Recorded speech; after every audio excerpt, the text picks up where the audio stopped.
Hey, salut, c'est Red Burger pour le RPG Day 7 familial. Familier. C'est sûr, on essaie, je pense que tout un peu. Cette année, c'est tough l'inspiration, je trouve, avec ces mots-là. Je trouve un petit peu plus dur. Honnêtement, tout le monde essaie un peu de se démarquer, de trouver quelque chose, un angle d'attaque qui est un petit peu différent. Je manque pas à la règle, je vais essayer de. Moi, j'essaie d'y aller. Mon concept cette année, c'est simple. Je regarde le mot, à quoi la première chose qui me fait penser. Je fais pas ça, je fais la deuxième chose. À peu près. Finalement, pas de règle, ok. C'est bon, j'ai compris. Je n'ai pas de règle, je suis un être chaotique. Et. Mais familier, ça m'est venu quelque chose en tête que je trouvais ça. Ah, je dis, ouais, je vais parler de ça. Qu'est-ce qui est familier? Bon, partons là-dessus. J'ai peut-être une 11, 12 ans, mettons 12-13. 12-13. Et ben là, tout simplement, à l'époque, à Saint-Hyacinthe, il y avait deux magasins. Il y en avait un dans mon temps qui avait pas beaucoup de stock. C'était plus des comics. C'était Comic Masca.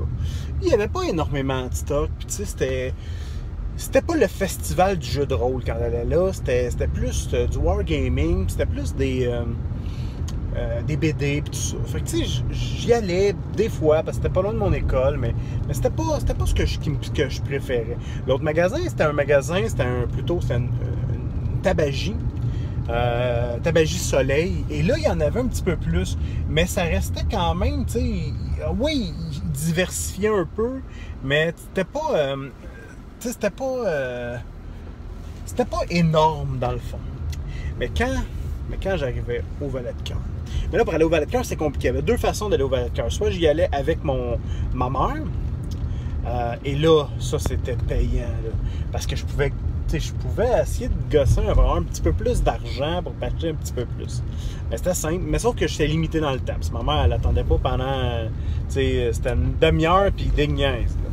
Mais au moins, le Valet-de-Cœur, c'est un beau magasin, ce qui faisait qu'elle pouvait perdre un peu de temps par-ci par-là. Quand j'y allais seul, ben là, c'était plus compliqué. Là, je pognais un ami. Là, j'étais obligé d'aller voir. Tu sais, mettons, j'avais travaillé une journée ou tout ça. Puis là, j'allais voir ma mère. Je disais, Maman, je vais aller au Valet-de-Cœur, mais bon, si je dépasse mon argent en métro, ben là, finalement, je me ramassais par me tâter un petit peu qu'elle me paye le métro, puis qu'elle me paye le métro, puis l'autobus jusque-là. Fait que je faisais ça. Ouais, fait que là. Et là, tu prends le métro, tu prends l'autobus, tu arrives au métro à Longueuil. Le métro, là, je prenais le métro à Longueuil jusqu'à Berry-UQAM. Berry-UQAM, tu sors de là, puis tu t'en allais jusqu'à Mont-Royal. Et là, à Mont-Royal, il y avait quelque chose de différent. À Mont-Royal, j'arrivais là, puis j'avais comme un choc de culture. Moi, je viens de Saint-Hyacinthe. Hein? Saint-Hyacinthe, c'est assez white America, sérieusement. Là. Dans le temps, là, tu voyais, si tu entendais que quelqu'un parlait anglais à Saint-Hyacinthe, tu te tournais de bord, tu le regardais bizarre, tu disais, mais oh. Même chose quand j'étais plus jeune, mais tu voyais, mettons, une personne d'une autre ethnie, puis ça frappait, tu sais, parce que c'était pas comme ça, tu sais. C'était une ville très homogène dans ce sens-là.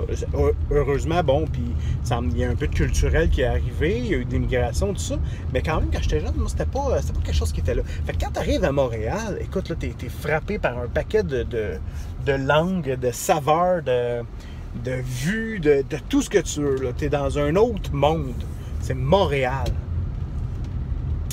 Et là, moi, j'arrive à Montréal. Puis le métro Mont-Royal, c'est un métro de freak, on va se le dire. Là. Il y a des freaks. Là. Écoute, une fois de temps en temps, tu arrivais là. Moi, je me souviens d'une fois, j'étais arrivé, puis il y avait comme des gars avec des sacs à poubelle en dessous des jambes, puis en collant noir avec des becs, puis ils se prenaient pour des corbeaux. Puis là, ils arrivaient à côté. Rah, rah! Qu'est-ce que c'est ça? Mais, puis là, je pense qu'ils promouvaient une cause, je sais pas, la survie des corbeaux. C'est beau. Fait que c'était quand même assez particulier. Et là, après ça, tu marchais, tu traversais la rue Saint-Denis, et là, tu avais peut-être un 100-200 mètres avant d'arriver au... 100-200 mètres max avant d'arriver directement au... Bah là, tu arrivais directement où ce que tu voulais, au Valet-de-Cœur, avec Et là, c'était comme un émerveillement. Tu rentrais là, puis là, tu voyais tous les jeux, la section en arrière, ben là, c'est là que c'était ça ton but. Les 3 murs. Puis tu sais, c'était des murs, là. Premier mur, le mur du fond, il y avait 25 pieds de long, tout du jeu de rôle. À côté d'un bar, il y avait des jeux un petit peu plus obscurs, comme, mettons, tu sais, il y avait la grosse rangée de Battletech, il y avait... et là, de l'autre bord, ben là, tu avais des jeux usagés, tu avais un paquet de trucs usagés de l'autre bord. Et là, tu en avais, puis là, tu faisais « Ah! » Moi, dans la vie, tu peux me dropper d'une bibliothèque, d'une librairie, je vais bretter là pendant un bout. Je peux perdre une journée au complet dans une librairie sans rien acheter. Juste à regarder les livres, moi, les images, l'objet, c'est quelque chose que j'aime beaucoup. Les illustrations, le feeling, l'odeur du livre, je l'ai déjà dit dans d'autres vidéos, mais ça me plaît beaucoup. J'ai toujours eu une belle relation. J'ai toujours trouvé ça un livre réconfortant.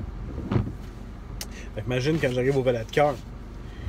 Puis tout ça, tu sais, quand je te dis sentiment familier, ben moi, c'est ça. Depuis mon adolescence, depuis le début de mon adolescence, ouvrir un livre de jeu de rôle, les stats, tout ça, ça m'a toujours...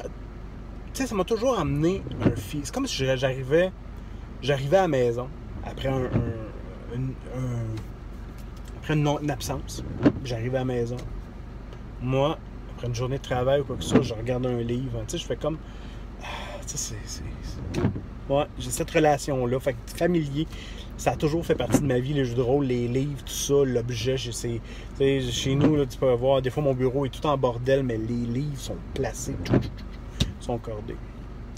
Voilà, c'était le RPG Day 7. On s'en reparle demain. Bye bye.